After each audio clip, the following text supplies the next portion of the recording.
You literally just told me I couldn't do it without your income. Yeah, a mom and a dad, not just a mom. There's no divorce. We took vows. We took f***ing vows.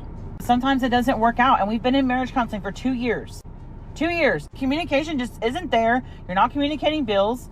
You got the car repossessed. That was like 2 months ago. Okay, it doesn't matter. It's all good now. Like no, it's not all good now. I'm not happy. I've told you over and over, I'm not happy. I want out of this marriage. I'm not happy. And I feel obligated to stay with you because you're quote unquote the good guy. Yeah, you don't beat me or cheat on me, but financial abuse is financial abuse, right? I'm not financially abusing you at all. I just pay the bills. Okay, well, I pay the bills too, but nobody should be obligated just because we signed a contract to be together. It's not a freaking contract. It's vows in front of the Lord. Okay, but listen, the Lord wouldn't condone any of this, right?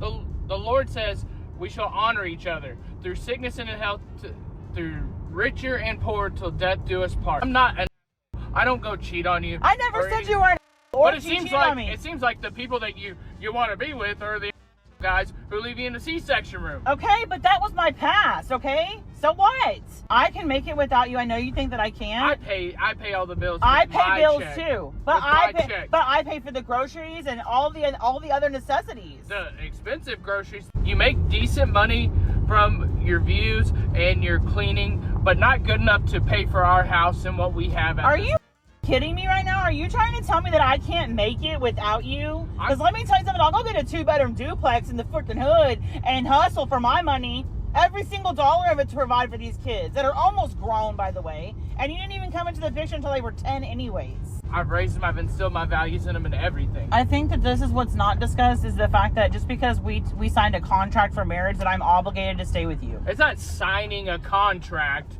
It's not like we went to an attorney's office and just signed a contract, say we're going to be married. We stood up in front of people and witnesses and proclaimed to the state of Kansas and the Lord that we are married and we are going to stick with each other. We are going to look after each other all this time till we die. I want you to know that yes, I do love you, and I'm thankful for everything that you've ever done for me and the kids, okay? But there comes a time in people's lives that we've got to move on. And this is the time. We're growing apart. We're not the same people. We've been to marriage counseling. We've exhausted every avenue. Okay? What are we teaching our kids? To just stay in a relationship that's not working? They see it. They don't see anything. They see a mom and dad hustling their off to make stuff happen all the time. You literally just told me I couldn't do it without your income. Yeah, a mom and a dad, not just a mom. Oh my God. That conversation was intense.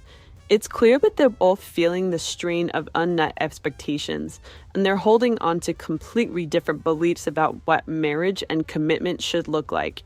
She's pushing for independence, even if it means hustling on her own, while he's holding on to those vows as a binding commitment that shouldn't be broken.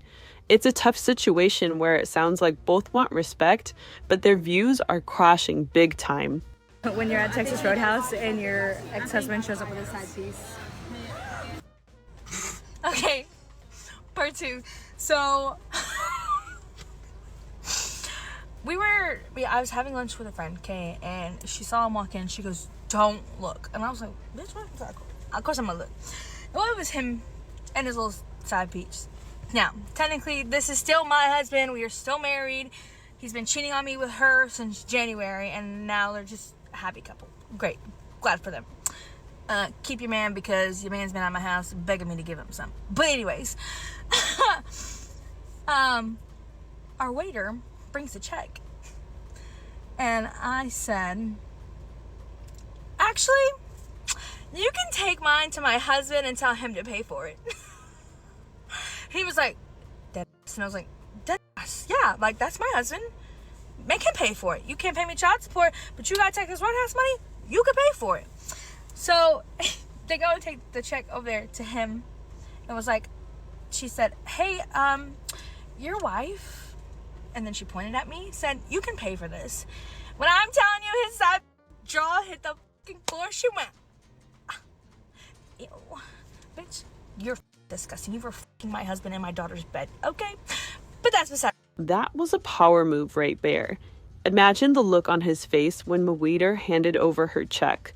Not only does she get a free meal, but she leaves this new fling completely rattled, handling betrayal with a little bit of humor and class. Now that's how you serve up some real Texas feet. So I don't know what it is about the statement, I don't want kids or I don't want to have kids, that makes people so mad, especially men. I just got into a full-blown argument with my granddad because I told him I don't want kids. So my granddad calls me and the conversation went exactly like this. He's like, hey, how are you? Oh, I'm good. How are you? I'm good. I mean, I would tell you happy Mother's Day, but you're not a mother. No, I'm not a mother. I'm a sister. I guess you could say like happy oldest daughter day, happy sister day or something. And he goes, so when are you gonna have a kid? When are you gonna pop me out a grandkid? And I go, oh, I'm not having kids. I don't want kids. You would have thought someone killed this man's firstborn because his entire demeanor changed. Don't you think that's selfish? You don't want any kids. You can have at least one kid. Your sister just had a kid and she loves her baby. Your parents had you.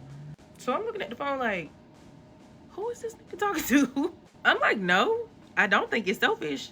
If I don't want kids, I'm just not gonna have any kids. So he goes on like a 5 or 10 minute rant telling me I'm selfish and I need to have a kid because my parents had me, he helped raise me, my sister had a kid and she's happy, blah, blah, blah. So I stop him midway through and I'm like, one, what's selfish is bringing kids into this world that you know you can't or won't take care of. 2, what's selfish is creating all these broken homes and single moms. And 3, what's selfish is bringing kids into poverty and having them struggle with you when you know you're not ready financially to take care of a kid.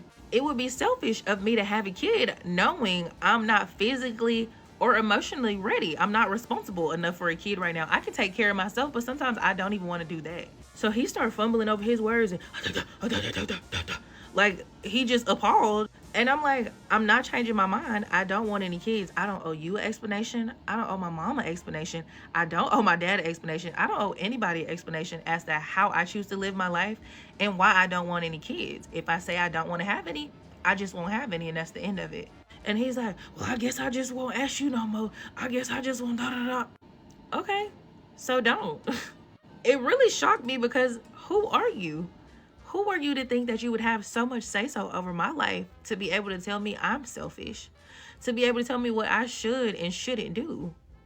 She really stood her ground. It's so common for people to think they have a say in someone else's life decisions, especially when it comes to kids.